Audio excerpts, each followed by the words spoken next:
Quando deixei vazar informações sobre o meu verdadeiro patrimônio de mais de R$ 1 milhão, minha irmã Lúcia apareceu com café na cama dizendo: Irmã, desculpa se foi grossa quando você estava doente. A mesma que, quando tive pneumonia e pedi ajuda, gritou na frente dos vizinhos: Para com essa frescura! Quando você morrer, essa casa vai ser minha mesmo. Eu, que durante 5 anos sustentei ela e os filhos vagabundos com R$ 2.500 mensais, que gastei 130 mil com nossa mãe enquanto ela não tinha condições, descobri que ela tentou me interditar, alegando que eu estava senil. Mas respirei fundo e sorri, pois havia algo que minha querida irmãzinha não sabia sobre o que eu estava planejando. Meu nome é Helena, tenho 68 anos e durante toda a minha vida fui conhecida como a irmã responsável da família. Aquela que sempre resolve tudo, que sempre tem dinheiro guardado, que nunca nega ajuda a ninguém. Aquela que todo mundo procura quando a situação aperta, mas que ninguém lembra quando tá tudo bem. Sou viúva há 8 anos. Perdi meu querido Antônio de infarto súbito numa manhã de segunda-feira.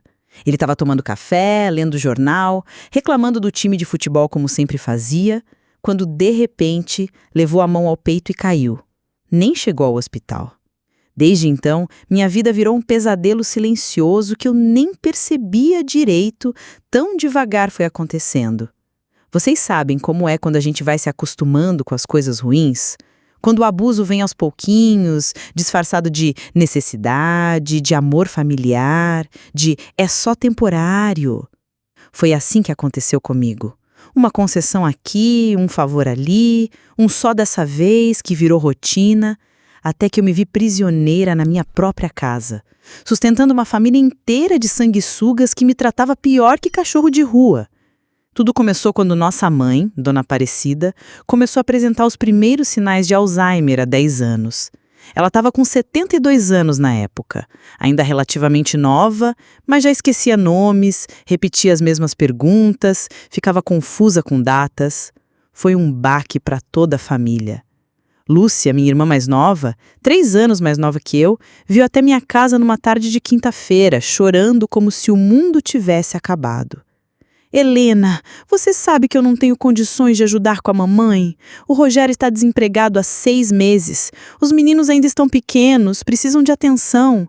Você sempre foi a mais organizada, a mais estável financeiramente. Só você pode cuidar dela direito. Na época, achei natural assumir tudo. Afinal, sempre fui mesmo a mais estável da família. Tinha minha aposentadoria como funcionária pública, a pensão do Antônio, algumas economias guardadas.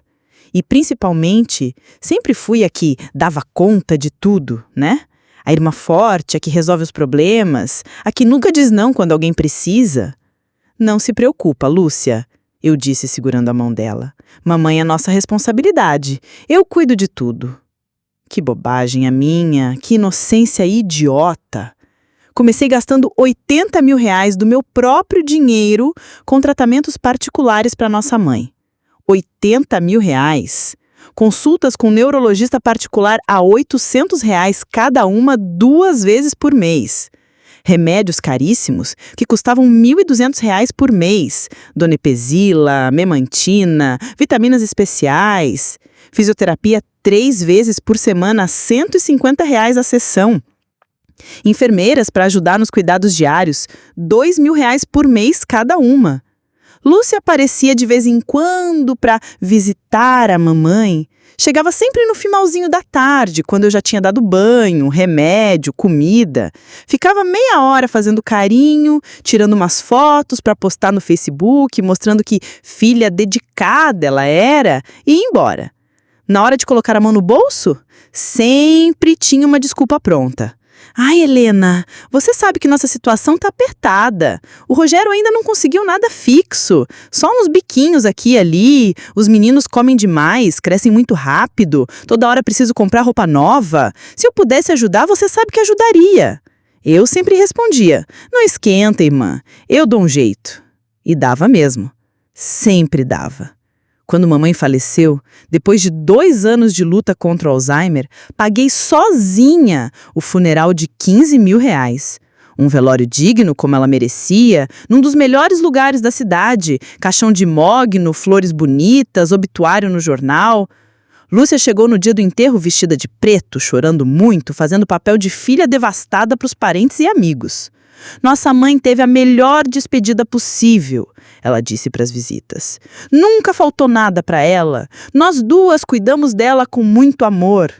Nós duas. Como se ela tivesse contribuído com alguma coisa, além de visitas de meia hora e posts no Facebook. 2 dias depois do enterro, descobri que a família tinha dívidas acumuladas de R$ 35.000 que ninguém tinha me contado. Cartão de crédito da mamãe, que ela usava e esquecia de pagar por causa da doença, conta de luz em atraso da antiga casa dela, impostos atrasados. Obviamente, quitei tudo para não manchar o nome da nossa família. Helena, disse Lúcia no dia do enterro, me abraçando forte. Você é um anjo. Não sei o que nossa família faria sem você. Mamãe está no céu olhando para você com orgulho. Eu me senti importante, necessária, a heroína da família. Que bobagem a minha! Que burrice monumental! 2 meses depois do funeral, numa terça-feira à noite, Lúcia bateu na minha porta com 2 malas na mão e cara de desespero. Irmã, o Rogério me deixou. Saiu de casa hoje de manhã e disse que não volta mais. Não tenho para onde ir com os meninos. Você pode me ajudar só até eu me organizar? Rodrigo tinha 22 anos na época, Júlia 20. Menino de mais de 20 anos, mas tudo bem. Eu pensei, são meus sobrinhos, sangue do meu sangue. Família se ajuda nos momentos difíceis. Abri as portas da minha casa para ela ficar temporariamente até conseguir um lugar próprio. Temporariamente virou 5 anos. 5 longos anos de inferno disfarçado de generosidade familiar. Lúcia nunca mais saiu da minha casa. Na verdade, ela se acomodou de tal forma que parecia mais dona da casa do que eu. Em menos de 6 meses, tinha reorganizado a sala do jeito que ela gostava, colocado as plantas dela no meu jardim, trazido os móveis dela que estavam guardados na casa de uma amiga. Helena, você não se importa se eu trouxer minha estante, né? É que eu tenho uns livros que gosto muito de reler. Claro que não me importava. Era minha irmã, estava passando por um momento difícil. Rodrigo e Júlia, que chegaram como jovens desamparados que precisavam de apoio emocional, viraram 2 adultos vagabundos que me tratavam como empregada doméstica. Nunca trabalharam direito, nunca assumiram responsabilidade nenhuma, nunca contribuíram com 1 centavo sequer para as despesas da casa. Tia Helena, esquenta minha comida aí. Rodrigo falava sem nem levantar os olhos do celular, esparramado no meu sofá, assistindo Netflix na minha TV. E já aproveita e traz uma Coca-Cola gelada. Júlia era ainda pior. Tia, lava essa roupa pra mim, preciso sair daqui a pouco. E passa bem passadinha que é para uma entrevista de trabalho. Entrevista que nunca acontecia, ou quando acontecia um emprego não era bem o que ela estava procurando. Nunca um por favor, nunca um obrigado, nunca um gesto de reconhecimento. Eu era a tia idiota, que servia para tudo, que existia para facilitar a vida deles. Uma empregada que não recebia salário, só desaforos. Todo mês, religiosamente, eu depositava R$ 2.500 na conta da Lúcia. Para as despesas dela, eu me justificava para mim mesma. Como se ela não morasse na minha casa de graça há 5 anos, não comesse da minha comida, não gastasse minha energia elétrica, minha água, não usasse meus eletrodomésticos, meu Wi-Fi, minha Netflix. Helena, você é um amor por me ajudar assim, ela dizia todo mês quando o dinheiro caía na conta. É só até eu me estabilizar. Você sabe que eu não gosto de depender de ninguém, mas não tenho escolha no momento. Mas eu continuava achando que estava fazendo certo, sendo a boa irmã, a pessoa generosa que sempre fui. Família é família, eu pensava. Nos momentos difíceis a gente se apoia. As reclamações começaram sutis no 2º ano. Helena, você podia comprar uma TV melhor. Essa não pega todos os canais. Os meninos ficam chateados quando não conseguem assistir os programas que gostam. Comprei uma Smart TV de 55 polegadas, R$ 4.000. Essa geladeira tá muito velha, Helena. Faz muito barulho de noite, não tá gelando direito. Você não acha que tá na hora de trocar? Troquei por uma duplex frost-free, R$ 3.200. O chuveiro do banheiro que eu uso não tá esquentando direito e o box tá meio amarelado, dá uma impressão ruim quando vem visita. Reformei o banheiro inteiro, R$ 7.000. Eu sempre corria atrás, sempre consertava, sempre trocava, sempre melhorava. Queria que todos ficassem confortáveis na minha própria casa. Queria ser a irmã generosa, a tia querida, a pessoa que cuida de todo mundo. O pior era quando chegavam visitas. Lúcia se apresentava como a dona da casa e eu como minha irmã Helena, que mora aqui comigo e me ajuda. Como se ele estivesse me fazendo um favor de me deixar morar na minha própria casa. As amigas dela elogiavam a casa da Lúcia, os móveis bonitos que a Lúcia escolheu, o jardim bem cuidado que a Lúcia mantém. A Lúcia tem um gosto maravilhoso para decoração e que casa aconchegante, você é muito sortuda, Lúcia. Eu ficava quieta, engolindo a humilhação, pensando que reclamar seria mesquinhez. Afinal, que diferença fazia quem recebia os elogios? O importante era que a família estava unida, que eu estava ajudando quem precisava. Rodrigo arrumou uns bicos aqui e ali, mas não durava mais que 2 semanas. Tia, o patrão era muito chato, ficava pegando no meu pé por causa de horário. Ou então, tia, o serviço era muito pesado porque eles pagavam. Sempre tinha uma desculpa perfeita para justificar por que não conseguia se manter em emprego nenhum. Júlia fez 2 semestres de administração numa faculdade particular que eu paguei, mensalidade de R$ 800, mais material, mais transporte. Depois desistiu, porque não era bem a área dela. Mudou para psicologia, mas 2 semestres que eu paguei. Desistiu de novo. Descobri que minha vocação é comunicação social, tia. R$ 10.000 jogados fora, só em matrícula e mensalidade, sem contar livros, xerox, lanche, passagem. Mas eu pensava, são jovens, estão se encontrando profissionalmente. Todo mundo tem direito de errar e recomeçar. No 3º ano, as reclamações ficaram mais diretas.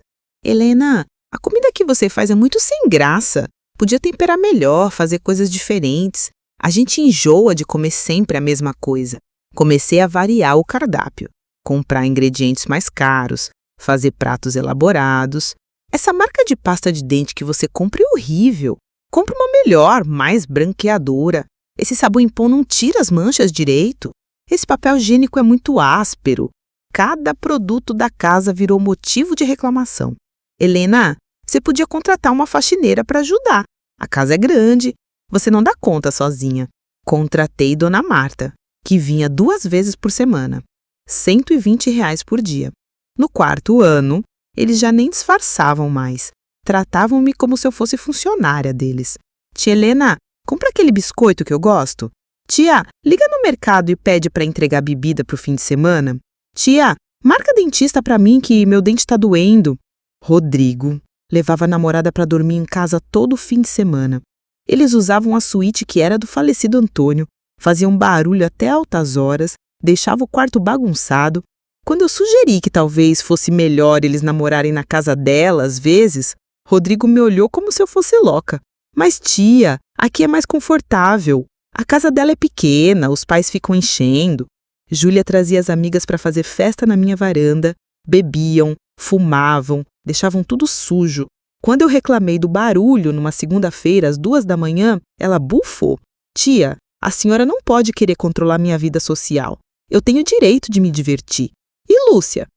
Lúcia tinha virado a rainha da casa.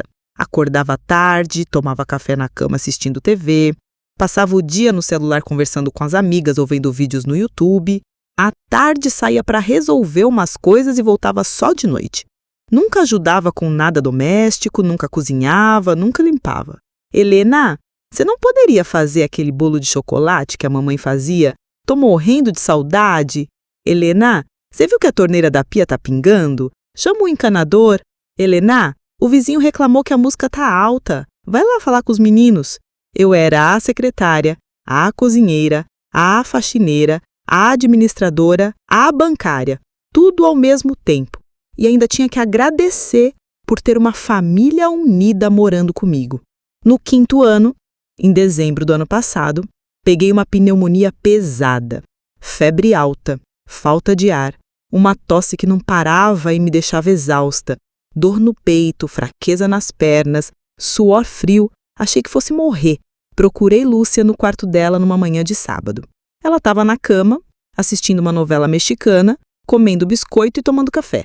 Irmã, tô me sentindo muito mal. Acho que preciso ir ao hospital. Ela nem desviou os olhos da TV. Ah, Helena, você sempre foi dramática mesmo. Toma um chá de limão com mel que passa. Deve ser só uma gripe.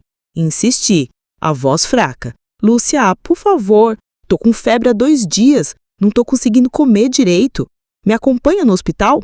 Ela bufou, irritada por eu estar atrapalhando o programa dela. Helena, eu não sou sua enfermeira. Para com essa frescura. Toma um remédio da farmácia que resolve. Na manhã de domingo, a febre estava pior. 40 graus. Eu estava delirando, falando sozinha, tremendo de frio, mesmo tanto com 3 cobertores. Saí do quarto cambaleando, pedindo ajuda.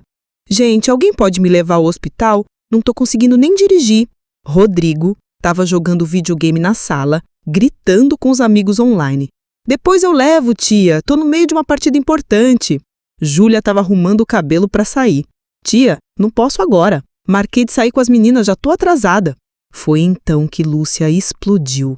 Na frente dos dois, na frente de Dona Mercês, minha vizinha que tinha vindo trazer pão e ficou horrorizada com meu estado.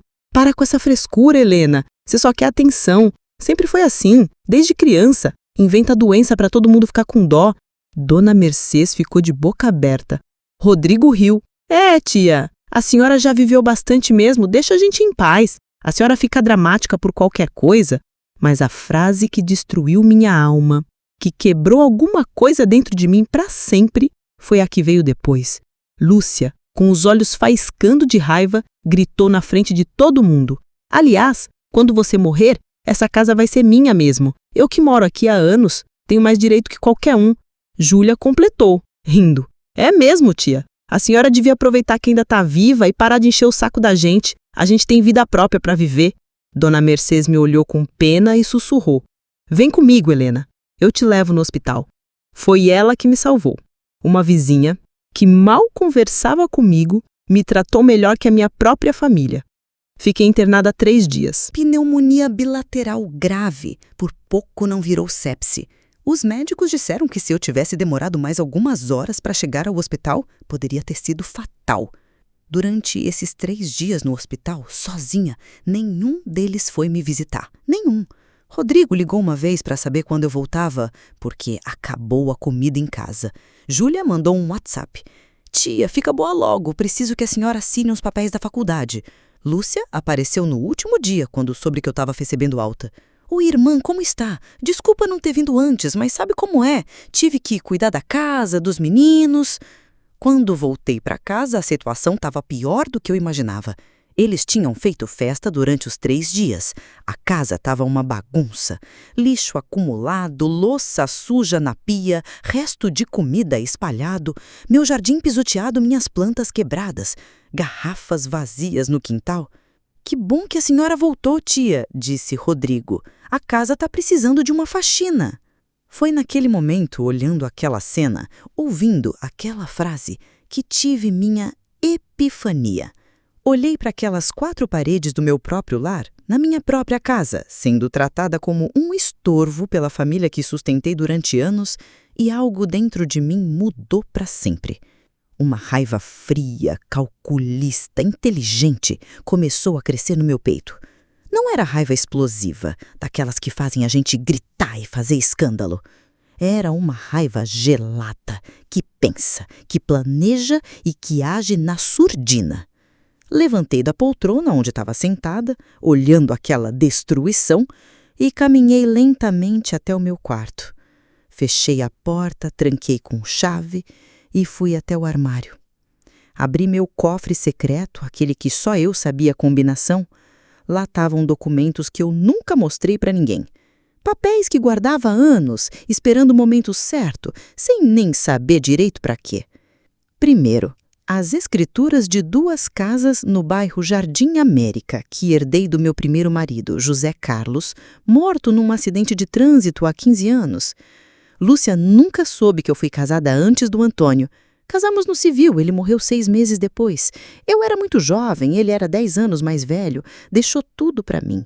2 casas de 3 quartos, cada uma em ótimo estado, alugadas há mais de 10 anos. Renda mensal de R$3.000 cada uma. R$6.000 por mês, que eu nunca contei para ninguém, que iam direto para uma conta secreta que mantinha há anos.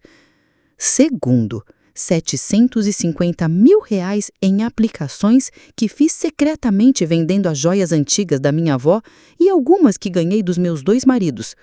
Ouro, diamante, esmeralda, peças valiosas que ficaram guardadas anos no cofre até eu descobrir quanto valiam realmente.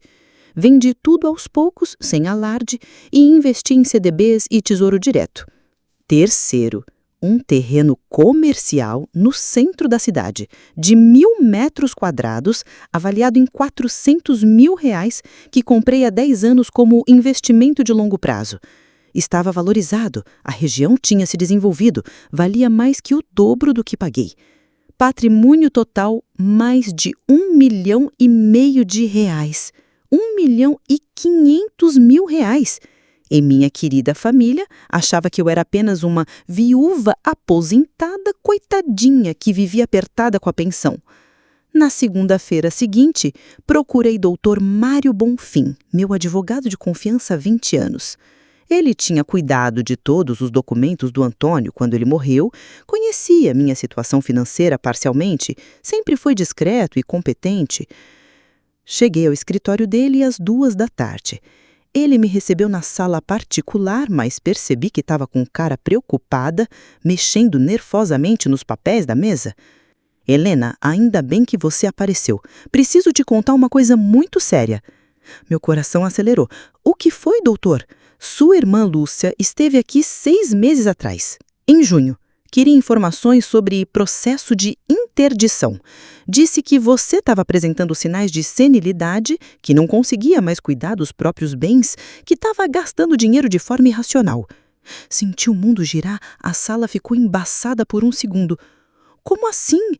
Ela trouxe até testemunhas. Os filhos dela, Rodrigo e Júlia, confirmaram que você anda esquecida, repetindo as coisas, gastando dinheiro à toa com bobagens. Ela queria saber quanto custava um processo, como funcionava, quanto tempo demorava. A voz dele ficou mais grave. Helena, consegui desencorajá-la na época porque você nunca demonstrou nenhum sinal de incapacidade mental em nossas reuniões. Sempre foi lúcida, organizada, sabia exatamente o que estava fazendo. Mas ela insistiu muito, disse que estava preocupada com o seu futuro, que tinha medo de você ser enganada por alguém. Mas ela voltou? Perguntei, a voz tremendo. Voltou, em setembro, mais insistente. Trouxe uma lista de comportamentos estranhos que você supostamente estava apresentando. Disse que você ficava falando sozinha, que escondia dinheiro pela casa e esquecia onde guardava, que estava paranoica, achando que todo mundo queria prejudicar você. Parei de respirar por um segundo. Era mentira. Tudo mentira? Doutor, não é verdade nada disso. Eu nunca... Eu sei, Helena. Por isso desencorajei novamente. Mas preciso te alertar. Ela está de olho na herança. Perguntou especificamente sobre seus bens, se você tinha testamento, se havia como ela ser nomeada curadora dos seus recursos, para proteger você. Saí dali com a mente fervilhando. Então era isso. Lúcia estava planejando me interditar para ficar com tudo que eu tinha. E os filhos dela eram cúmplices. Eles não me viam como tia, como irmã, como família. Me viam como uma conta bancária com pernas, esperando eu morrer ou ficar incapacitada para pegar tudo. Procurei minhas amigas do grupo da igreja, Dona Mercês e Dona Neuza. Marquei de encontrar elas na Praça da Matriz, numa tarde de quarta-feira, longe de casa, longe de ouvidos curiosos. Contei tudo. Elas ficaram revoltadas, mais revoltadas que eu esperava. Helena, essa mulher é uma cobra, disse Dona Mercês, batendo o punho na mesa do café. Você merece respeito. É sua casa, seu dinheiro, sua vida. Como ela tem coragem? Dona Neuza completou. A gente já desconfiava, Helena. Ela fala mal de você pelas costas para todo mundo. Diz que você é caduca, que não sabe administrar dinheiro, que vive no mundo da lua. As filhas da Conceição me contaram que ela anda comentando na feira que você está ficando senil, que ela está cuidando de você por caridade. Por caridade? Quase gritei. E eu que sustento ela há 5 anos? A gente sabe, querida. Todo mundo sabe, mas ela conta uma história diferente lá fora. Se faz de coitadinha, de irmã dedicada que cuida da irmã doente. Foi então que tive uma ideia. Uma ideia brilhante e terrível ao mesmo tempo. Uma ideia que mudaria tudo para sempre. Meninas, sussurrei olhando ao redor para ter certeza de que ninguém estava ouvindo. Vou contar para vocês um segredo, mas não podem falar para ninguém, combinado? Elas se aproximaram curiosas. Contei sobre o meu patrimônio real. As casas, as aplicações, o terreno. Os olhos dela se arregalaram como pires. Mas, Helena, disse Dona Mercês quase sussurrando, por que você nunca contou isso para a família? Porque queria ter certeza de quem realmente me amava pelo que eu sou e não pelo que eu tenho. E agora eu descobri. Dona Neuza balançou a cabeça indignada e descobriu da pior forma possível. Agora eu descobri, repeti, a voz mais firme. Mas vocês não podem contar para ninguém, promessas? Pelo menos por enquanto. Elas prometeram solenemente. Mas eu conhecia a Dona Mercês há 15 anos. Sabia que ela era uma mulher boa, mas não conseguia guardar segredo por mais de uma semana. Principalmente um segredo tão suculento quanto esse. Era exatamente o que eu estava contando. 3 dias depois, numa sexta-feira de manhã, Lúcia bateu na porta do meu quarto com uma bandeja na mão. Irmã, trouxe café da manhã para você. Como está se sentindo depois da pneumonia? Café da manhã em cama? Com torrada cortada em triangulinho, geleia de morango, suco de laranja espremido na hora? Em 5 anos morando na minha casa, ela nunca tinha feito isso. Nem quando eu voltei do hospital. Nossa, Lúcia, que surpresa! Muito obrigada, que gentileza. Irmã, desculpa se fui grossa quando você estava doente. Eu estava muito estressada, muito preocupada, mas não era desculpa para tratar você mal. Você sabe que eu te amo, né? 2 minutos depois, Rodrigo apareceu na porta. Tia Helena querida, a senhora está melhor? Precisa de alguma coisa? Posso ir na farmácia buscar remédio, no mercado comprar o que a senhora quiser. Tia Helena querida? Ele nunca tinha me chamado assim na vida. Júlia veio logo atrás. Tia, preparei um chá de camomila com mel para a senhora. Dizem que é muito bom para a recuperação. E trouxe umas revistas que comprei, para a senhora não ficar entediada. Revistas? Ela trouxe revistas para mim? A mesma que reclamava quando eu pedia para ela lavar a própria roupa? A mudança foi tão radical, tão repentina, tão descarada, que chegava a ser cômica. De um dia para o outro eu virei a irmã querida, a tia adorada, a pessoa mais importante da casa. Eles disputavam quem trazia coisas, quem fazia mais carinho, quem demonstrava mais preocupação com a minha saúde. Tia, deixa eu arrumar seu quarto, dizia Júlia. Tia, vou fazer aquele frango assado que a senhora gosta, oferecia Rodrigo. Irmã, vamos assistir aquela novela que você curte, sugeria Lúcia.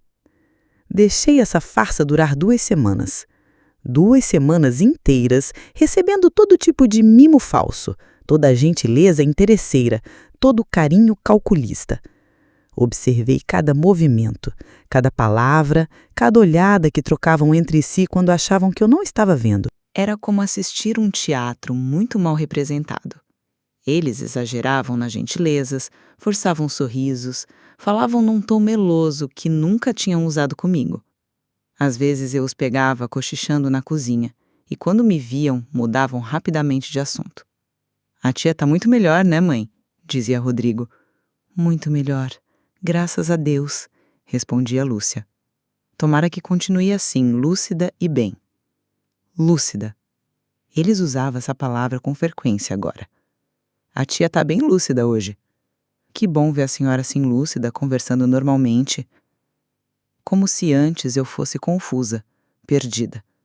Até que um dia, numa quinta-feira na hora do almoço, quando todos estavam sentados à mesa comendo o estrogonofe que eu tinha feito, porque mesmo sendo a doente, eu continuava cozinhando para todo mundo, soltei a bomba. Gente, preciso contar uma coisa muito importante para vocês. Todos pararam de comer imediatamente. Me olharam atentos, preocupados. Era como se tivessem recebido um choque elétrico. "O que foi, irmã?" perguntou Lúcia, a voz trêmula. "Estão mudando meu testamento. Vocês não vão herdar nada de mim." O silêncio que se fez naquela mesa foi sepulcral. Dava para ouvir o tic-tac do relógio da parede, o barulho do ventilador, a respiração pesada de cada um. Lúcia engasgou com a comida e começou a tossir. Rodrigo ficou pálido. Júlia derrubou o garfo no prato com um barulho que ecoou pela casa inteira. "Como assim, irmã?" Lúcia conseguiu falar depois de tomar água. "Exatamente o que vocês ouviram. Vou deixar tudo para instituições de caridade. Asilos, creches, projetos sociais. Vocês já deixaram bem claro que só estão esperando eu morrer para ficar com o que é meu." Rodrigo ficou vermelho de raiva. "Mas tia, você não pode fazer isso. A gente é família de sangue. Isso é injusto." "Injusto?" repeti, a voz calma, mas firme. "Injusto foi me chamar de dramática quando eu estava morrendo de pneumonia. Injusto foi dizer que eu já vivi bastante. Injusto foi tentar me interditar alegando que eu estava senil." A bomba explodiu. Lúcia empalideceu completamente. "Quem te contou isso?" "Não importa quem contou. Importa que vocês fizeram. E agora vão ter que lidar com as consequências." Júlia começou a chorar. "Tia, a gente estava preocupado com a senhora. A senhora andava estranha, esquecida." "Esquecida de quê, Júlia? Esquecida de pagar suas contas? Esquecida de fazer comida para vocês? Esquecida de lavar roupa, limpar casa, sustentar todo mundo? De que exatamente eu estava esquecida?" A guerra começou naquele exato momento. E não foi uma guerra sutil, não. Foi uma guerra declarada, com todas as armas que eles tinham. Primeiro, Lúcia tentou a chantagem emocional clássica. "Helena, como você pode fazer isso comigo? Eu sou a sua irmã, sua única irmã. Cuidei de você durante todos esses anos, principalmente agora na doença." "Cuidar de mim?" Ri amargamente. "Lúcia, você mora na minha casa há 5 anos de graça. Come da minha comida. Eu pago suas contas, seus remédios, seus caprichos. E você me chama de dramática quando fico doente. Isso é cuidar?" "Mas, Helena, eu sempre estive aqui do seu lado." "Do meu lado? Quando eu tive pneumonia, vocês fizeram festa na minha casa. Quando voltei do hospital, a casa estava destruída e vocês me pediram para fazer faxina." Rodrigo tentou a lábia. Mudou completamente o discurso. "Tia, a senhora está sendo influenciada por essas velhas fofoqueiras da igreja. Elas têm inveja da nossa família unida, por isso ficam colocando ninhoca na cabeça da senhora." "Família unida?" Quase engasguei de tanto rir. "Família unida que me trata como empregada? Rodrigo, me fala uma coisa. Quantas vezes você me agradeceu por alguma coisa nos últimos 5 anos? Uma vez sequer?" Ele ficou sem resposta. Tentou badejar alguma coisa, mas não conseguiu. "E a você, Júlia? Quantas vezes disse, 'Obrigada, tia, por pagar minha faculdade'? Quantas vezes disse, 'Obrigada por lavar minha roupa, por fazer minha comida, por me sustentar'?" Júlia chorou mais alto. "Mas, tia, eu te amo. Você é como uma mãe para mim." "Júlia, na semana passada, você me pediu para lavar sua roupa porque ia sair com as amigas. Quando eu disse que estava se sentindo mal ainda, por causa da pneumonia, você respondeu, 'Então deixa de molho que eu lavo depois quando chegar.' Você lavou?" "Não. A roupa continuou lá até eu levantar e lavar." "Isso é amor de filha?" Ela não tinha resposta. Quando perceberam que a estratégia emocional não estava funcionando, que eu não estava amolecendo, partiram para as ameaças legais mais diretas. Lúcia contratou um advogado, Dr. Batista, um homem gordinho e mal encarado, de uns 50 anos, que chegou na minha casa numa segunda-feira de manhã com ar de autoridade, pasta de couro, terno mal ajambrado e gravata chamativa. "Senhora Helena", disse ele, sentado na minha sala, "minha cliente, sua irmã Lúcia, está muito preocupada com seu estado mental. Ela alega que a senhora não tem mais condições de tomar decisões importantes sobre seu patrimônio. Vamos ter que entrar com um processo de interdição para proteger seus interesses." Sorri para ele bem calma.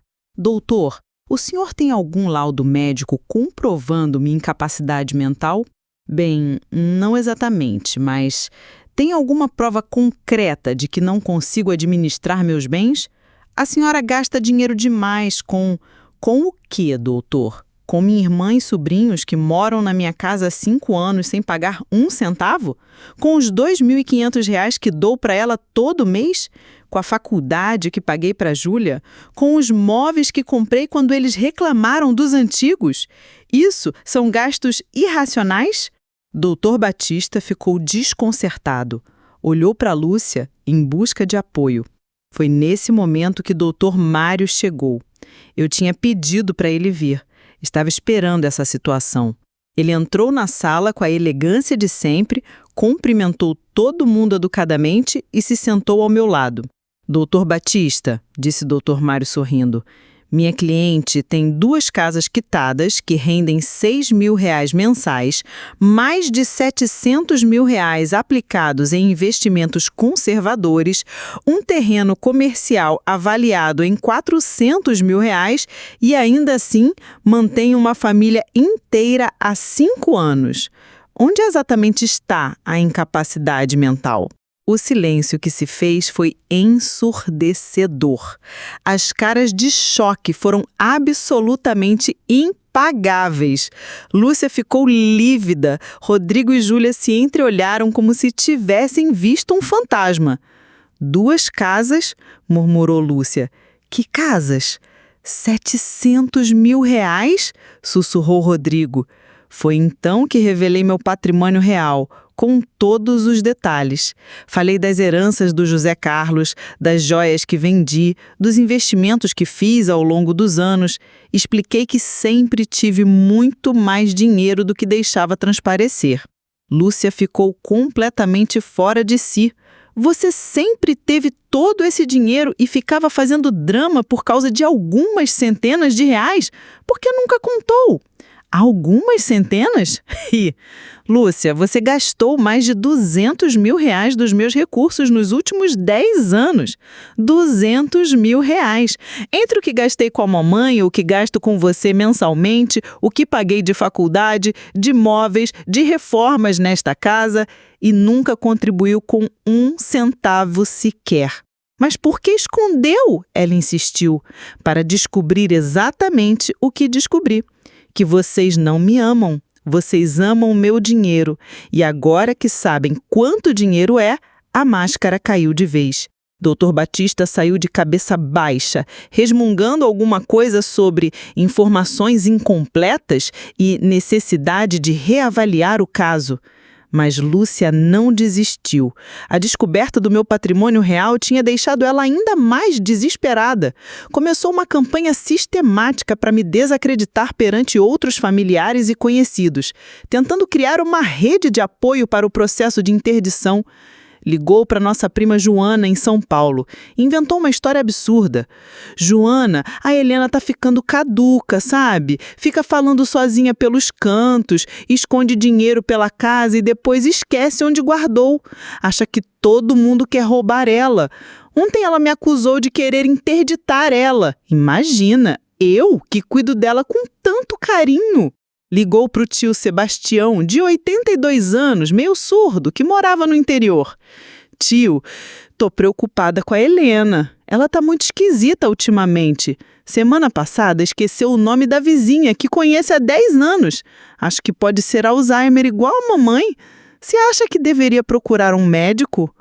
Mandou mensagem para os primos distantes, para os vizinhos, para as antigas colegas de trabalho.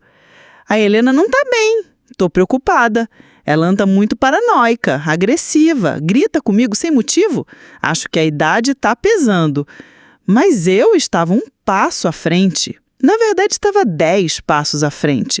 Procurei Dr. Henrique Cavalcante, um dos geriatras mais renomados da cidade, recomendado pelo próprio Dr. Mário. Marquei consulta particular. Paguei R$ 500 por uma avaliação completa. Fiz todos os exames possíveis e imagináveis: ressonância magnética do cérebro, tomografia computadorizada, eletroencefalograma, testes neuropsicológicos completos, avaliação psiquiátrica. Resultado: saúde mental perfeita para minha idade, cognição normal, memória excelente, raciocínio lógico preservado. Procurei também doutora Fernanda Moraes, uma psicóloga clínica especialista em terceira idade. Fiz acompanhamento com ela durante 3 meses, sessões semanais de 1 hora.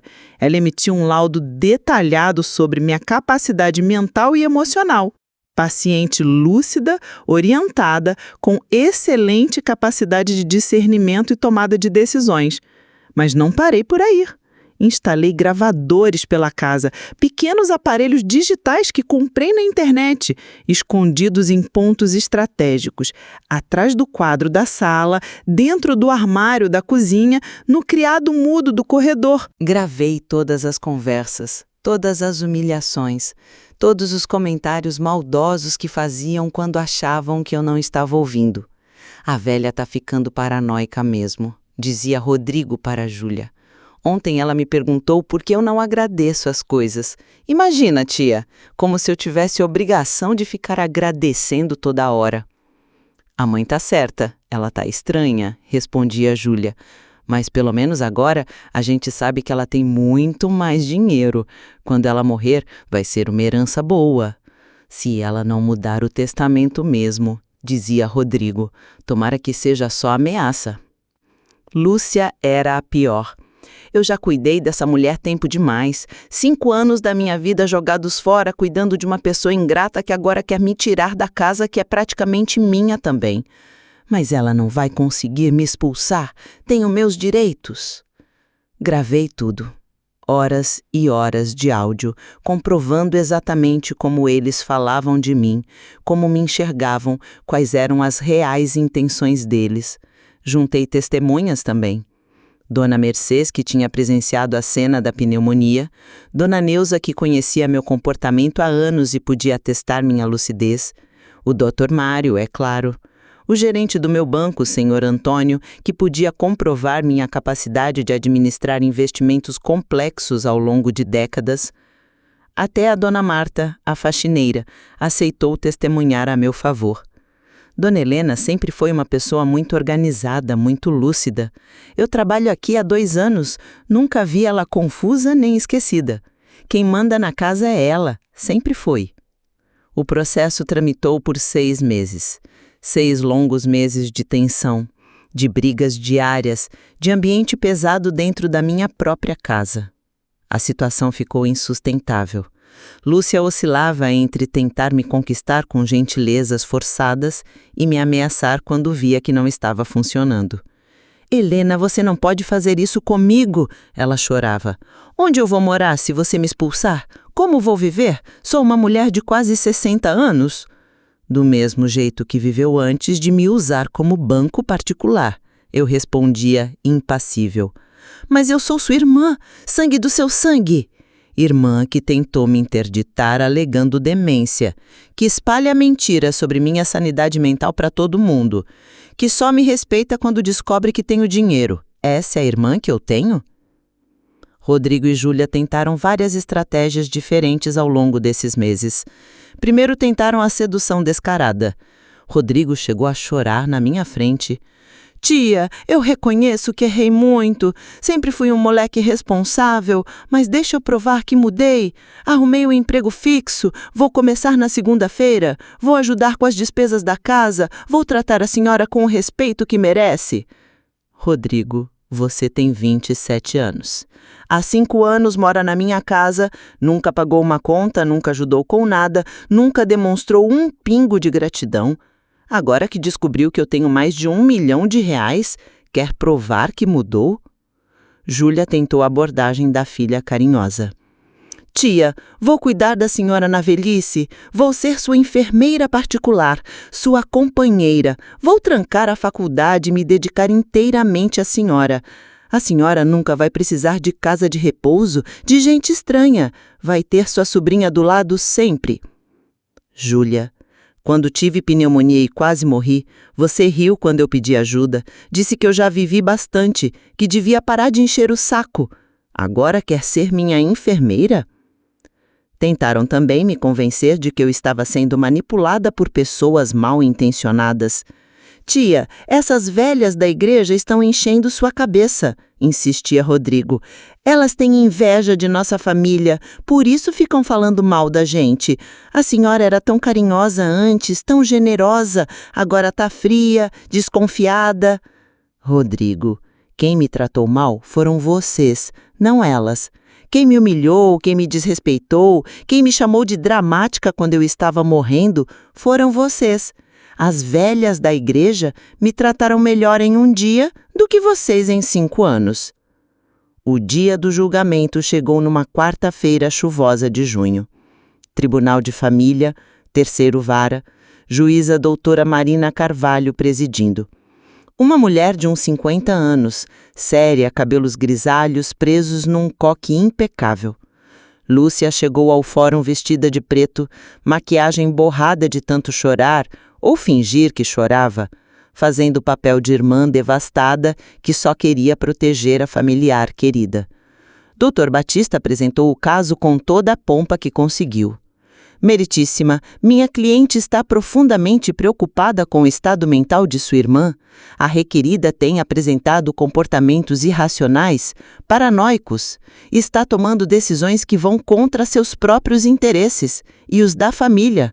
Mudou o testamento de forma abrupta, quer expulsar de casa a irmã que cuidou dela durante anos. Acreditamos que não tem mais discernimento para administrar seu patrimônio considerável. Dr. Mário retrucou com elegância. Meritíssima, minha cliente possui todos os laudos médicos e psicológicos comprovando sua perfeita capacidade mental.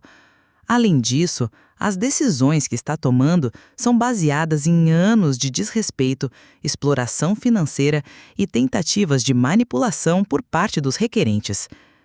Apresentamos todo o material que tínhamos coletado. Os laudos médicos, as gravações das humilhações, os extratos bancários mostrando os gastos que fiz com Lúcia ao longo dos anos, as testemunhas da minha lucidez. Um dossiê completo e irrefutável. A juíza examinou tudo com atenção meticulosa. Ouviu as gravações com uma cara cada vez mais fechada. Quando chegou na parte em que eles diziam que eu já tinha vivido bastante, vi ela franzir o senho. Quando chegou a hora de Lúcia depor, ela caprichou no drama. Meritíssima, minha irmã sempre foi uma pessoa maravilhosa, generosa, carinhosa, mas ultimamente anda muito agressiva, paranoica, acha que todo mundo quer prejudicar ela, quer seu dinheiro. Ontem mesmo ela me acusou de ter tentado interditar ela. Imagina, eu que dediquei minha vida a cuidar dela. A juíza a interrompeu. A senhora contribui financeiramente para a casa onde mora? Lúcia gaguejou. Bem, não exatamente, mas... A senhora trabalha? No momento não estou trabalhando, mas... Há quanto tempo mora na casa da irmã sem pagar aluguel, condomínio ou qualquer despesa? 5 anos?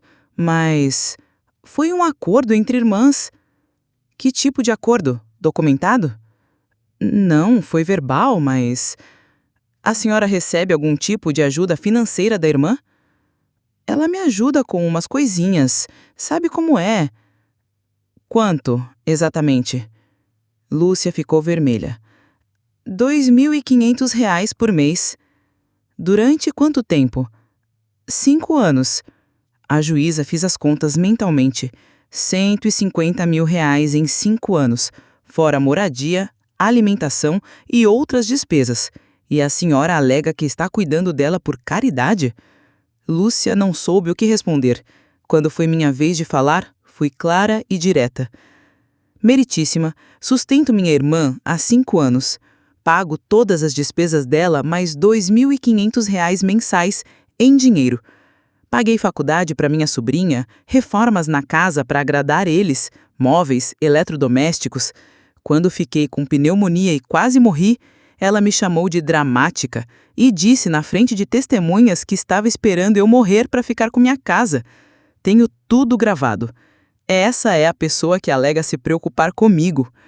A juíza ouviu as gravações mais comprometedoras. Viu as expressões dela mudando durante a reprodução, especialmente quando chegou na parte: quando você morrer, essa casa vai ser minha mesmo. Depois, ouviu a gravação em que Rodrigo dizia: "A velha tá ficando paranoica." E Júlia respondia: "Pelo menos agora a gente sabe que ela tem muito dinheiro." A sentença foi categórica: processo completamente improcedente. A juíza foi além. Concedeu ordem de despejo para Lúcia, Rodrigo e Júlia saírem da minha casa em 30 dias. E ainda determinou que eles me ressarcissem parte dos valores gastos com advogados e custas processuais. Fica claro nos autos, disse doutora Marina na leitura da sentença, que a requerida possui plenas faculdades mentais e que as alegações de incapacidade são infundadas e motivadas por interesse econômico. Os áudios apresentados revelam desrespeito sistemático e interesse exclusivo no patrimônio da requerida. Lúcia saiu do tribunal aos berros. "Isso não vai ficar assim, Melena. Você vai se arrepender de ter feito isso comigo. Eu sou sua irmã." "Era", respondi, calmamente. "Agora você é apenas uma estranha que vai sair da minha casa." Mas a vitória no tribunal foi só o começo da minha nova vida. Durante aqueles meses de processo, eu tinha pensado muito sobre o que queria fazer dali para frente. Tinha descoberto quem eu realmente era quando tirava a máscara de irmã bondosa e tia generosa. Primeiro vendi a casa onde morávamos. Não queria mais aquele ambiente carregado de mágoas, de memórias ruins, de humilhações. Uma casa que tinha sido minha prisão por 5 anos, onde fui tratada como empregada pelos próprios familiares. Comprei uma casa nova, menor, mas muito mais bonita, num condomínio para pessoas da terceira idade. 3 quartos, um banheiro, sala ampla, cozinha moderna, jardim com flores que eu escolhi pessoalmente, vizinhança tranquila, portaria 24 horas, área de lazer com piscina e salão de festas. Contratei Dona Aparecida, uma enfermeira particular de 45 anos, viúva, 2 filhas já criadas, que vem 3 vezes por semana. Não porque preciso de cuidados especiais, mas é bom ter alguém de confiança por perto, alguém que me trata com carinho verdadeiro, não interesseiro. "Dona Helena, a senhora quer que eu prepare aquele peixe que gosta? Passei no mercado e vi uns filés bonitos." Ela virou mais que funcionária, virou amiga, confidente, a filha que eu nunca tive. Me trata com respeito, com carinho genuíno. Conversa comigo sobre a vida, sobre os filhos dela, sobre os planos que temos. É incrível como é diferente quando alguém te trata bem porque quer, não porque precisa do seu dinheiro. Comecei a fazer doações mensais para 3 asilos da cidade. R$ 500 para cada um todo mês. R$ 1.500 que uso para ajudar idosos que realmente precisam, que foram abandonados pelas famílias, que passam os últimos anos da vida sozinhos e desamparados. Também patrocino uma creche no bairro onde cresci, bairro São José. R$ 2.000 mensais, que ajudam a manter alimentação, material escolar, brinquedos para 50 crianças carentes. Meu dinheiro está sendo usado para quem realmente precisa, não para sustentar vagabundos adultos que se acham no direito de viver às minhas custas. Fiz novos amigos no condomínio. Pessoas maravilhosas que descobri quando parei de gastar toda a minha energia com gente tóxica.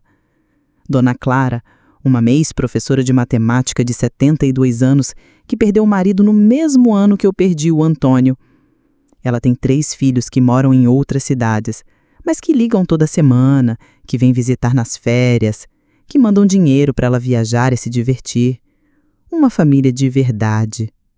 Seu Ernesto, viúvo de 75 anos, aposentado do Banco do Brasil, que faz as compras para as vizinhas mais velhas, que organiza os passeios do condomínio, que sempre tem uma história engraçada para contar.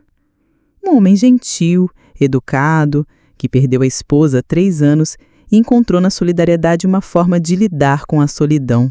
Dona Ivone, de 80 anos, ex-costureira, que faz crochê para a creche que patrocino. Ela soube da minha doação e quis ajudar também, do jeito que pode. Não tenho dinheiro, Helena, mas tenho tempo e habilidade. Vou fazer toalhinhas, tapetinhos, roupinhas para os bebês. Pessoas boas, que respeitam os outros, que sabem o valor de uma amizade verdadeira, que me convidaram para almoçar, não porque queriam alguma coisa, mas porque gostam da minha companhia, que me ouvem quando estou triste e compartilham alegrias genuínas comigo. 3 meses depois do despejo, quando Lúcia, Rodrigo e Júlia finalmente saíram da minha antiga casa, no último dia do prazo, tiveram que ser removidos pelo oficial de justiça, eles começaram a me ligar. Primeiro foram ligações raivosas, cheias de ódio e ressentimento. Helena, você destruiu uma vida? Os meninos não têm onde morar direito? Estamos passando dificuldade por sua causa. Eu respondia com a voz mais calma do mundo. Lúcia, vocês são 3 adultos saudáveis. Podem trabalhar como todo mundo trabalha. Você não tem coração? Como pode fazer isso com sua própria família?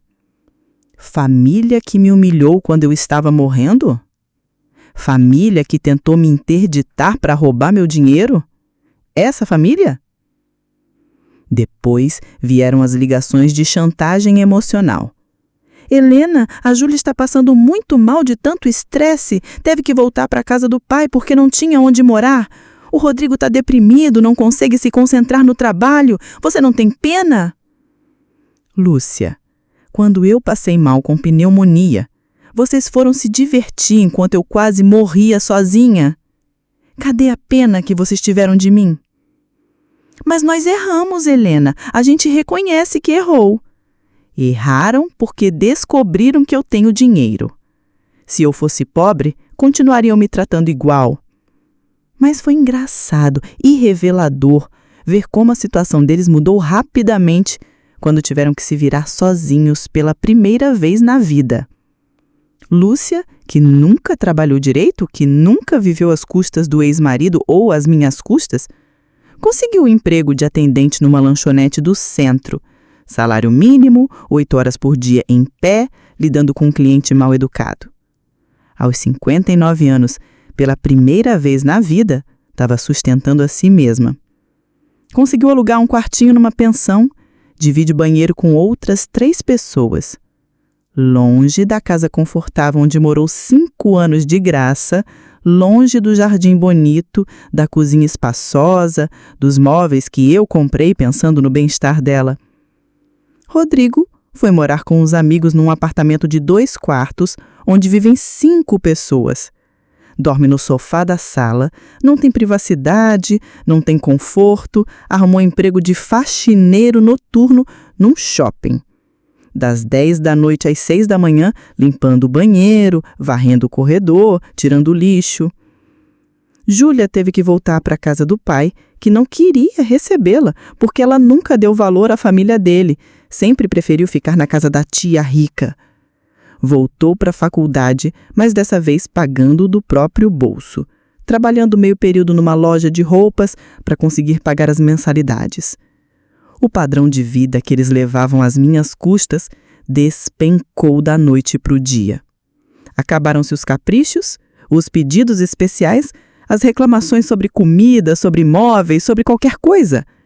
Agora tinham que se contentar com o que conseguiam pagar com o próprio trabalho. As ligações mudaram de tom depois de 6 meses. Viraram súplicas desesperadas. Helena, eu erro, reconheço que errei feio, mas somos irmãs, sangue do mesmo sangue. Não pode me abandonar assim para sempre. Lúcia, você me abandonou quando eu mais precisei. Quando estava doente, sozinha, com medo de morrer. Agora conhece o gosto. Mas eu estava nervosa, estressada com minha situação.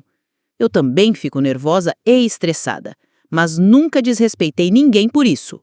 Nunca humilhei ninguém, nunca xinguei, nunca desejei a morte de ninguém. Helena, por favor, só preciso de uma ajudinha pequena, R$ 1.000 só para pagar o aluguel atrasado. É só dessa vez, eu prometo. A última ligação que atendi foi no Natal do ano passado. Lúcia chorando desesperadamente. Helena, só preciso de uma ajudinha para comprar presente para os meninos. Eles estão tão tristes com essa situação toda. Você não quer que seus sobrinhos passem um Natal sem presente, quer? Respondi com a voz mais doce que consegui. Lúcia, procura quem te apunhalou pelas costas quando você mais precisou. Ah, espera. Fui eu mesma que você apunhalou. Ela desligou na minha cara, gritando alguma coisa que não consegui entender. Desde então, mudei meu número de telefone e não atendo mais ligação de nenhum deles. Hoje, 1 ano e meio depois de toda essa transformação, minha vida é completamente diferente. Eu sou completamente diferente. Acordo quando quero, sem pressa, sem obrigação de fazer café para vagabundo. Tomo o meu café da manhã tranquilamente na varanda, lendo o jornal, observando os passarinhos no jardim. Dona Aparecida chega às 9 em ponto, sempre sorridente, sempre educada. Bom dia, Dona Helena. Como passou a noite? Dormiu bem? Conversamos sobre a vida, sobre os planos do dia, sobre as notícias. Ela verifica se estou bem, me ajuda com algumas tarefas domésticas, mas sempre me tratando como dona da casa, não como incapaz.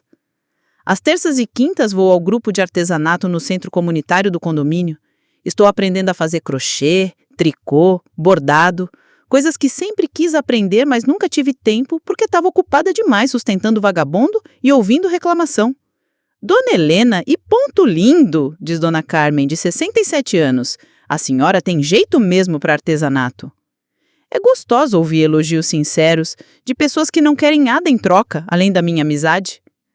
Às quartas, visito o Asilo São Francisco, onde faço minhas doações. Converso com os idosos abandonados, levo doces caseiros que aprendi a fazer, jogo dominó, conto histórias. É gratificante demais ver o carinho genuíno dessas pessoas, tão diferente da falsidade que eu vivia em casa. A senhora é um anjo, Dona Helena, disse o Joaquim, de 85 anos, que não recebe visita há 2 anos. Obrigado por lembrar da gente. Lágrimas nos olhos, gratidão verdadeira. Isso é amor de verdade, não aquela encenação que minha família fazia. Nos fins de semana, Dona Clara e eu fazemos pequenos passeios. Cinema, teatro, shopping, jardim botânico. Semana passada fomos conhecer o Museu de Arte da cidade, coisa que eu nunca tinha feito em 68 anos de vida, porque sempre estava resolvendo problemas dos outros. Helena, que bom ter uma amiga como você, ela me disse enquanto tomávamos café depois da exposição. É tão difícil encontrar pessoas genuínas na nossa idade. E a verdade, ela é genuína comigo, eu sou genuína com ela. Não existe interesse financeiro, não existe manipulação, só amizade pura. Minha conta bancária finalmente é só minha. Não tenho mais ninguém me sugando R$ 2.500 por mês. Não tenho mais ninguém me pedindo dinheiro para emergência, que nunca é emergência, só capricho. Posso comprar o que quero, quando quero, sem ninguém reclamando ou fazendo chantagem emocional. Comprei uma TV Smart de 65 polegadas para meu quarto.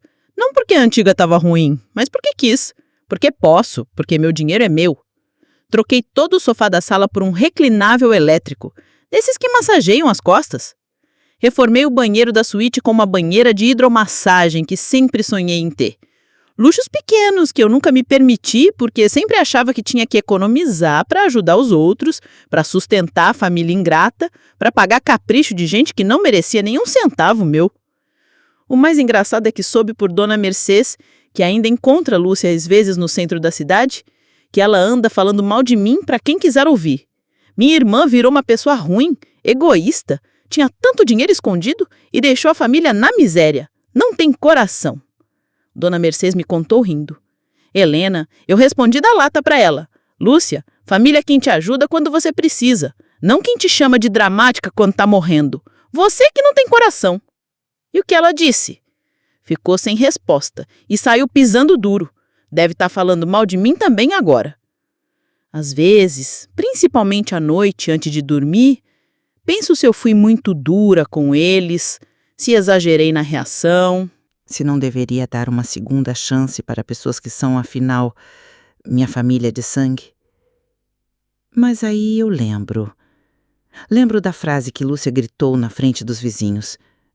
Quando você morrer, essa casa vai ser minha mesmo. Lembro do Rodrigo rindo. A senhora já viveu bastante, deixa a gente em paz. Lembro da Júlia dizendo. A senhora devia parar de encher o saco.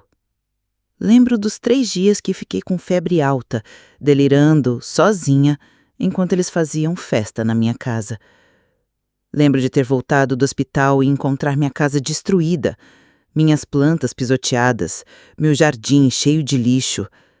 Lembro de 5 anos sendo tratada como empregada na minha própria casa. 5 anos ouvindo reclamação sobre tudo que eu fazia, sobre tudo que eu comprava, sobre tudo que eu era. 5 anos sustentando 3 adultos saudáveis que nunca disseram obrigado uma vez sequer. Não fui dura, fui justa. Pela primeira vez na minha vida, fui justa comigo mesma. Pela primeira vez, coloquei minha dignidade acima da manipulação emocional de gente interesseira. Outro dia, Dona Clara me perguntou durante nosso café da tarde: Helena, você se arrepende de alguma coisa do que aconteceu com sua família? Pensei bem antes de responder, como sempre faço agora. Me arrependo de ter demorado 68 anos para perceber que bondade sem limites vira burrice. Me arrependo de ter sustentado gente que não me respeitava, que não me valorizava, que só me via como fonte de dinheiro. Mas não me arrependo nem um pouquinho de ter cortado essas pessoas tóxicas da minha vida. E não sente saudade? Saudade de quê? De ser humilhada? De ser tratada como empregada? De ouvir reclamação o dia inteiro? De sustentar vagabundo adulto? Não sinto saudade disso, não. E do carinho da família? E amargamente. Dona Clara, que carinho. O carinho só apareceu quando descobriram que eu tinha mais de R$1 milhão. Antes disso eu era a tia idiota que servia para pagar conta e lavar roupa. Hoje eu sei a diferença entre ajudar alguém que realmente precisa e ser explorada por gente safada. Sei a diferença entre família de verdade e pessoas que só dividem o mesmo DNA, mas não têm amor genuíno no coração. Família verdadeira é como Dona Aparecida, que me cuida com carinho sincero. É como Dona Clara, que divide alegrias e tristezas comigo sem querer nada em troca. É como seu Ernesto, que me oferece ajuda quando preciso, que conversa comigo sobre a vida, que me trata com respeito. Família verdadeira não é quem nasce do mesmo ventre. É quem te ama nos momentos difíceis. Quem te respeita mesmo quando você não tem nada para dar. Quem te valoriza pelo que você é, não pelo que você possui. Minha vida aos 68 anos finalmente é minha. Não sou mais a irmã responsável que resolve os problemas de todo mundo. Não sou mais a tia generosa que paga a conta de gente ingrata. Sou Helena, uma mulher independente, forte, dona dos seus próprios recursos e da sua própria dignidade. E quando me olho no espelho toda manhã, pela primeira vez em décadas, gosto do que vejo. Vejo uma mulher que aprendeu a dizer não. Uma mulher que aprendeu a se valorizar. Uma mulher que descobriu que cuidar de si mesma não é egoísmo, é necessidade básica, é amor próprio, é inteligência emocional. A Lúcia, que me ligava chorando pedindo dinheiro, hoje trabalha 8 horas por dia numa lanchonete barulhenta, ganhando salário mínimo pela primeira vez na vida aos quase 60 anos. As mãos ressecaram de tanto lavar prato, os pés doem de ficar tanto tempo em pé. As costas reclamam do esforço físico que nunca fez antes. Rodrigo arrumou um emprego de faxineiro noturno num shopping center. Das 10 da noite às 6 da manhã, limpando o banheiro sujo, recolhendo lixo, passando pano no chão. O mesmo Rodrigo que reclamava quando eu pedia para ele levar o lixo para a porta de casa. Júlia voltou para a faculdade, mas dessa vez pagando com o próprio salário de vendedora numa loja de roupas. Trabalha 6 dias por semana, fica em pé o dia inteiro, atende cliente mal educado e ainda tem que estudar de noite. A mesma Júlia que desistiu de 3 faculdades que eu paguei porque não era bem isso que ela queria. Será que eles aprenderam alguma coisa com tudo isso? Não sei, sinceramente não me importa mais. O que importa é que eu aprendi. Aprendi e mudei minha vida completamente. Aprendi que respeito não se implora, se conquista sendo uma pessoa digna de respeito. Aprendi que generosidade sem reciprocidade não é virtude, é burrice. Aprendi que amor verdadeiro não chantageiam, não manipulam, não humilham. E, principalmente, aprendi que nunca é tarde para recomeçar, para se reinventar, para escolher uma vida melhor. Aos 68 anos, descobri o prazer imenso de viver para mim mesma, de acordar sem me preocupar com as contas dos outros, de dormir em paz, sabendo que minha casa é realmente minha casa, que meu dinheiro é realmente meu dinheiro. Ontem à tarde, sentada na minha varanda nova, tomando chá de camomila e vendo o pôr do sol, senti uma paz que não sentia há décadas. Dona Aparecida estava ao meu lado, contando histórias engraçadas da juventude. O jardim estava florido com as flores que eu escolhi, os passarinhos cantavam nas árvores que eu mandei plantar. Foi então que percebi com uma clareza cristalina: essa é a vida que eu merecia há muito tempo. Uma vida tranquila, digna, cercada de pessoas que me respeitam e me valorizam pelo que sou, não pelo que posso dar financeiramente. E se um dia Lúcia, Rodrigo ou Júlia aparecerem na porta da minha casa nova, pedindo perdão, implorando uma nova chance, chorando e fazendo drama, vou sorrir educadamente e responder: desculpem, mas já vivi essa história de exploração e humilhação. Agora estou escrevendo uma nova história, muito melhor, sem vocês. Porque eu finalmente entendi uma verdade fundamental da vida. Quem realmente te ama nunca te faz escolher entre sua dignidade e o relacionamento. E quem te obriga a fazer essa escolha já deu a resposta sobre o que você realmente significa na vida dessa pessoa. Aprendi também que bondade não é aceitar qualquer tratamento em nome do amor familiar. Bondade não é se sacrificar infinitamente por gente que não reconhece nem valoriza o sacrifício. Bondade verdadeira inclui ser boa consigo mesma, se proteger de gente tóxica, estabelecer limites saudáveis. Meu nome é Helena, tenho 68 anos e pela primeira vez na vida inteira sou completamente feliz sendo exatamente quem eu sou. Sem máscaras de irmã boazinha, sem fingimentos de tia generosa, sem aceitar desrespeito em nome do amor de família falso.